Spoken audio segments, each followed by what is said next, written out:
বেতন দেবে সরকার, তৃতীয় পক্ষ যেমন ঠিকাদার কি দরকার, ঠিকাদার আমরা চাচ্ছি না। আমরা চাচ্ছি কাজ করব যে প্রতিষ্ঠানে, সেই প্রতিষ্ঠান আমাদের বেতন দেবে। আমাদের শ্রমিকদের সাথে যে বৈষম্যটা করা হচ্ছে, এই বৈষম্যটা আমরা দূর করতে চাই। নতুন নতুন যে কৌশল, সেই কৌশল হিসেবে আপনারা এই আউটসোর্সিং প্রক্রিয়া চালু করেছেন। আউটসোর্সিং প্রক্রিয়া মানে একটি প্রক্রিয়া যার মধ্যে দিয়ে আপনারা এক ঢিলে 3 পাখি মেরেছেন। একদিকে সরকারি কলকারখানা প্রতিষ্ঠান সমূহ ওই বিশ্ব ব্যাংক IMF এর কাছ থেকে কমিশন খেয়ে সেগুলোকে বন্ধ করেছেন। বৈষম্যের শিকার হতে চাচ্ছি না। এই প্রধান উপদেষ্টা আমাদের কথা দিয়েছিল যে এই বৈষম্যের ভিতরে আমাদের রাখবে না, যে আমাদের বেতন দেবে সরকার, তৃতীয় পক্ষ যেমন ঠিকাদার কি দরকার, ঠিকাদার আমরা চাচ্ছি না।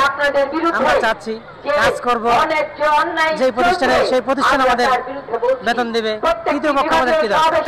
আমরা জানি জুলাই অভ্যুত্থানের পর থেকে, জুলাই অভ্যুত্থান কেন হয়েছিল, এই যে আপনাদের বৈষম্য, আমাদের শ্রমিকদের সাথে যে বৈষম্যটা করা হচ্ছে, এই বৈষম্যটা আমরা দূর করতে চাই।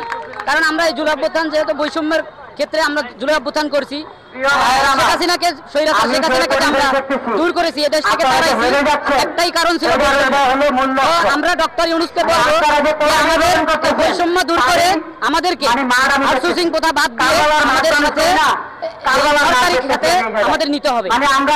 আমরা চাই যে আমরা এমন কিছু না করি, আমরা নম্র ভাষায়, ভদ্র ভাষায় ডক্টর ইউনূসকে বলতে চাই যে আমাদের দাবিটা যেন তারা মেনে নেয়।